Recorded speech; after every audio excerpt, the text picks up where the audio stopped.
भगवान सदैव आनंद हैं और हम लोग सदैव आनंद में नहीं रहते हैं।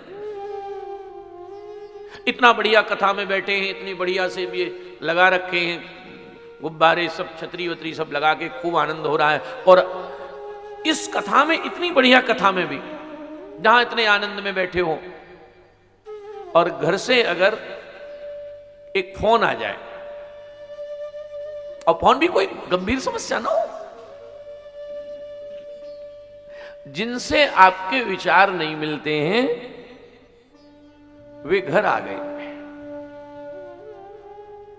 और वहां से फोन आया आपके पास कि वो सामने वाले हैं ना, 4 नंबर वाले, हाँ, उनसे विचार नहीं मिलते, पता नहीं क्यों आके बैठ गए ड्राइंग रूम में, तुम्हारी कथा का पूरा टेस्ट खत्म हो गया, ऐसा आनंद है तुम्हारा।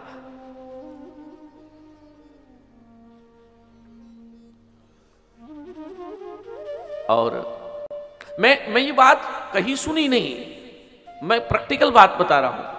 मैं एक बार एक शहर में कथा कर रहा था, तो वहां एक सज्जन बिल्कुल कथा में दीवाने हो गए, सामने बैठते थे, बड़े दीवाने।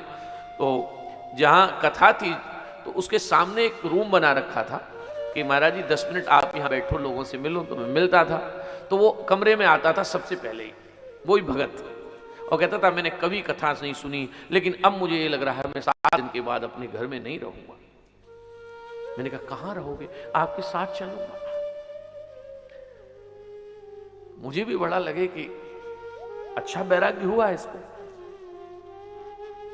लेकिन भगवान बड़ी लीला करते हैं, भगवान बहुत लीला करते हैं। वो रोज कह रहा है मेरे तो पत्नी से भी मोह छूट, घर से भी छूट गया,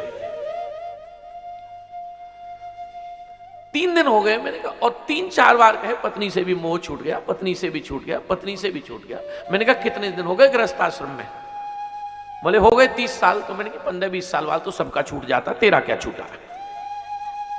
बोले नहीं, मेरा तो कथा छूट के छूटा है, कथा इतनी मन में बस गई है। भगवान ने ऐसी लीला कर दी कि चतुर्थ दिवस की कथा में अचानक क्या हुआ कि भीड़ थोड़ी ज्यादा थी, तो कुछ पूतना आ गई कथा में, तो उन्होंने एक आध माता की चैन काट ली, सच्ची घटना है। और उसमें जो चैन काटी, उसमें उसकी भी पत्नी की कट गई चैन।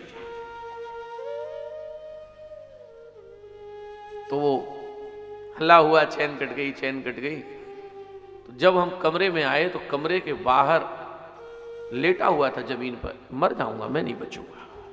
मैंने कहा बात बताओ। चैन कट गई। मेरा भी हंसने का मूड था। मैंने कहा किसकी? तुम्हारी कटी? बोले नहीं, घर वाली की। मैंने कहा वो तो तुमने कल परसों ही कह दी थी, उससे वैराग्य हो गया। तो जब घर वाली से प्रेम नहीं तो उसकी चैन से क्या प्रेम? तो कहने लगा महाराज ये तो सब कहने की बातें हैं, पर आइंदा कथा में नहीं आऊंगा मैं। मैंने देखा कि भगवान कैसी लीला करते हैं कि भगवान 1 मिनट में इस जीव की परीक्षा ले लेते हैं। हमारा ऐसा ही वैराग्य है, हमारा ऐसा ही ज्ञान है। लेकिन आपको शायद पता होगा, नहीं पढ़ा हो तो मैं बता दूं, जो वास्तव में वैराग्यवान है, जिन्हें ठाकुर जी से वास्तव में प्रेम होता है, उनकी स्थिति आप देखिए। नामदेव जी महाराज, जनाबाई, तुकाराम, इनकी स्थिति देखो।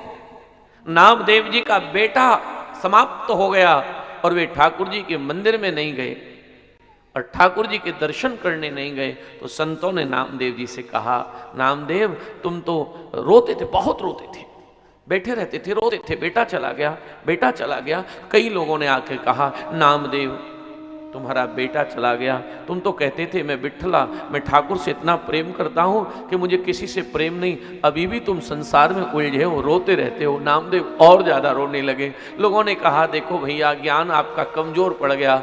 नामदेव और रोने लगे। तो साथ में बैठे हुए संत ने कहा, नामा सच बताओ क्यों रो रहे हो? बोले भैया मैं बेटे के लिए नहीं रो रहा।